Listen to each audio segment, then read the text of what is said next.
This is part 2 of lesson 5 from the 1948 lessons by Neville Goddard. And now I have told you before it come to pass, that when it come to pass, ye might believe. John 14:29. Many persons, myself included, have observed events before they occurred. That is, before they occurred in this world of 3 dimensions. Since man can observe an event before it occurs in the 3 dimensions of space, then life on earth proceeds according to plan, and this plan must exist elsewhere in another dimension and is slowly moving through our space. If the occurring events were not in this world when they were observed, then to be perfectly logical, they must have been out of this world. And whatever is there to be seen before it occurs here must be predetermined from the point of view of man awake in a 3-dimensional world. Yet the ancient teachers taught us that we could alter the future, and my own experience confirms the truth of their teaching. Therefore, my object in giving this course is to indicate possibilities inherent in man, to show that man can alter his future, but thus altered, it forms again a deterministic sequence starting from the point of interference, a future that will be consistent with the alteration. The most remarkable feature of man's future is its flexibility. The future, although prepared in advance in every detail, has several outcomes. We have at every moment of our lives the choice before us, which of several futures we will have. There are 2 actual outlooks on the world possessed by everyone, a natural focus and a spiritual focus.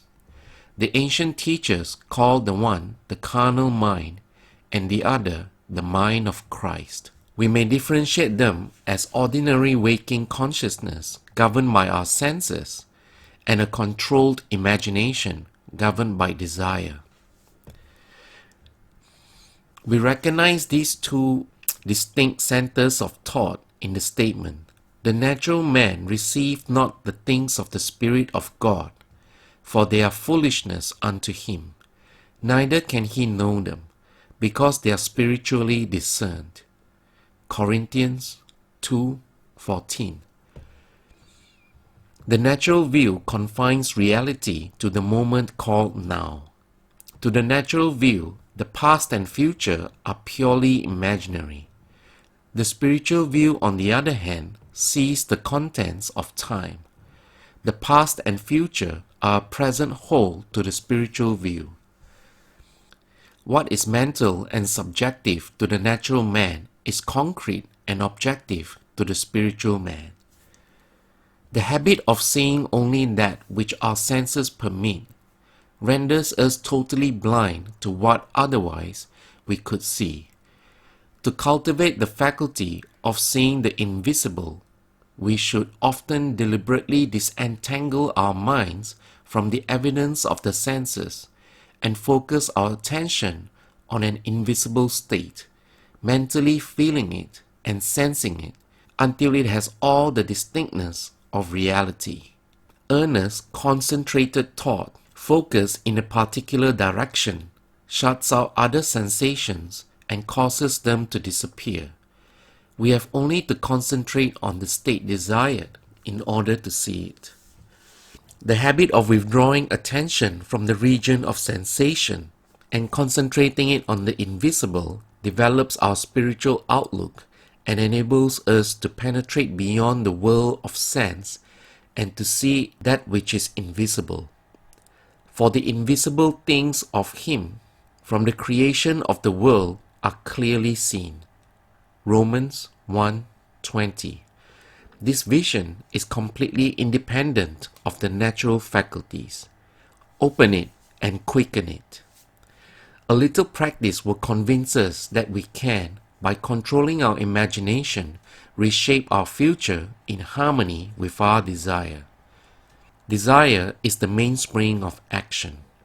We could not move a single finger unless we had the desire to move it. No matter what we do, we follow the desire which at the moment dominates our minds. When we break a habit, our desire to break it is greater than our desire to continue the habit. The desires which impel us to action are those which hold our attention. A desire is but an awareness of something we lack and need to make our life more enjoyable. Desires always have some personal gain in view. The greater the anticipated gain, the more intense is the desire. There is no absolutely unselfish desire. Where there is nothing to gain, there is no desire, and consequently, no action. The spiritual man speaks to the natural man through the language of desire. The key to progress in life and to the fulfillment of dreams lies in ready obedience to its voice. Unhesitating obedience to its voice is an immediate assumption of the wish fulfilled. To desire a state is to have it. As Pascal said, "You would not have sought me had you not already found me." Man, by assuming the feeling of his wish fulfilled and then living and acting on this conviction, alters the future in harmony with his assumption.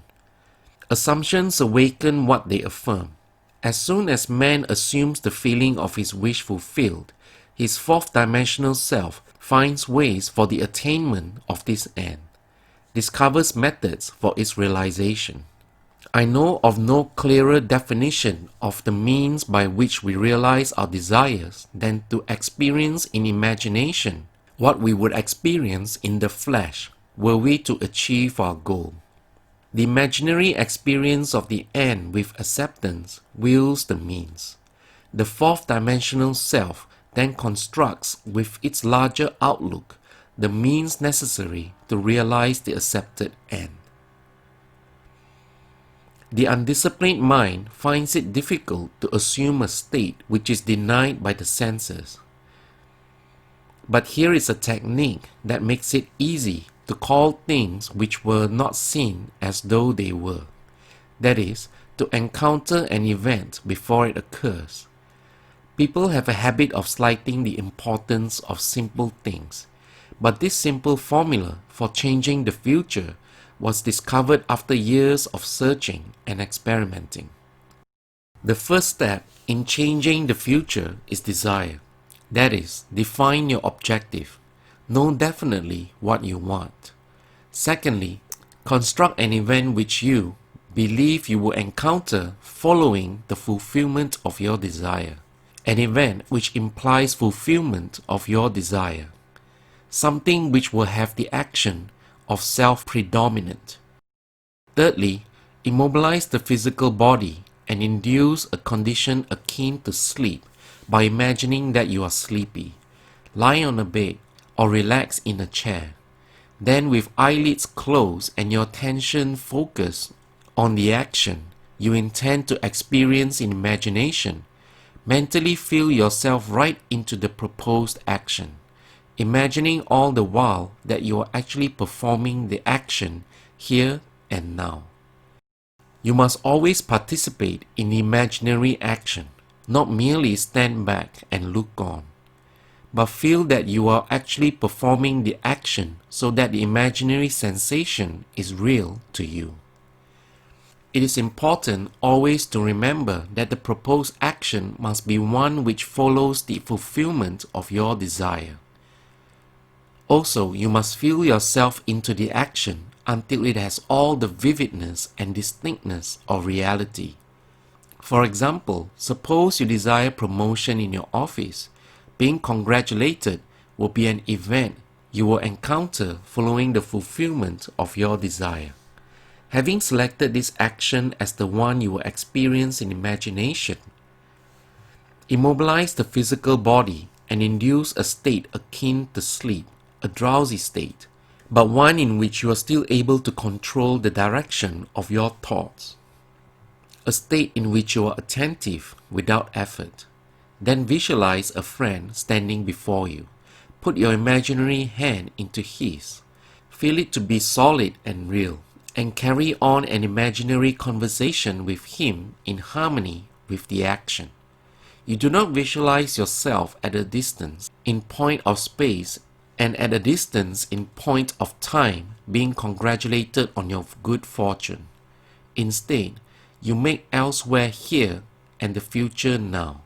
The future event is a reality now in a dimensionally larger world, and oddly enough, now in a dimensionally larger world is equivalent to here in the ordinary three-dimensional space of everyday life. The difference between feeling yourself in action here and now and visualizing yourself in action as though you were on a motion picture screen is the difference between success and failure. The difference will be appreciated if you will now visualize yourself climbing a ladder. Then, with eyelids closed, imagine that a ladder is right in front of you and feel yourself actually climbing it.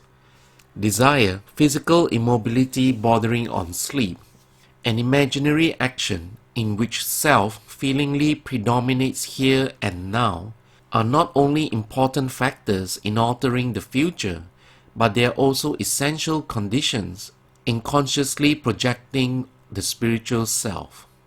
When the physical body is immobilized and we become possessed of the idea to do something, if we imagine that we are doing it here and now and keep the imaginary action feelingly going right up until sleep ensues, we are likely to awaken out of the physical body to find ourselves in a dimensionally larger world with a dimensionally larger focus and actually doing what we desired and imagined we were doing in the flesh. And whether we are awakened there or not, we are actually performing the action in the fourth dimensional world and will in the future reenact it here in the three-dimensional world. Experience has taught me to restrict the imaginary action, to condense the idea, which is to be the object of your meditation, into a single act, and to reenact it over and over again until it has the feeling of reality. Otherwise, the attention will wander off along an associated track, and hosts of associated images will be presented to your attention, and in a few seconds they will lead us hundreds of miles away from our objective in point of space and years away in point of time. If we decide to climb a particular flight of stairs because that is the likely event to follow the realization of our desire, then we must restrict the action to climbing that particular flight of stairs. Should the attention wander off, bring it back to its task of climbing that flight of stairs, and keep on doing until the imaginary action has all the solidity and distinctness of reality. The idea must be maintained in the field of presentation without any sensible effort on our part. We must, with the minimum of effort, permeate the mind with the feeling of the wish fulfilled. Drowsiness facilitates change because it favors attention without effort, but it must not be pushed to the state of sleep, in which we shall no longer be able to control the movements of our attention, but a moderate degree of drowsiness in which we are still able to direct our thoughts. A most effective way to embody a desire is to assume the feeling of the wish fulfilled, and then, in a relaxed and sleepy state, repeat over and over again like a lullaby any short phrase which implies fulfillment of your desire, such as "thank you, thank you, thank you," until the single sensation of thankfulness dominates the mind. Speak these words as though you address a higher power for having it done for you. If, however, we seek a conscious projection in a dimensionally larger world, then we must keep the action going right up until sleep ensues. Experience in imagination with all the distinctness of reality what will be experienced in the flesh were we to achieve our goal and we shall in time meet it in the flesh as we meet it in our imagination. Feed the mind with premises, that is, assertions presumed to be true, because assumptions, although false, if persisted in until they have the feeling of reality, will harden into fact. To an assumption, all means which promote its realization are good. It influences the behavior of all, by inspiring in all the movements, the actions, and the words which tend towards its fulfillment. To understand how man molds his future in harmony with his assumption, by simply experiencing in his imagination what he would experience in reality were he to realize his goal, we must know what we mean by a dimensionally larger world. For it is a dimensionally larger world that we go to alter our future.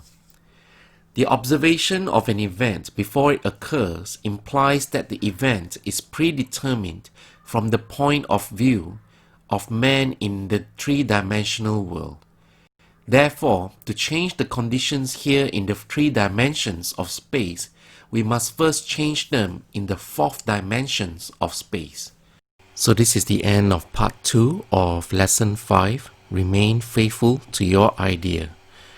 Please like and subscribe to join us for part 3 of lesson 5. Please also remember there is a link to the playlist for this entire series of 1948 lectures in the description of this video below.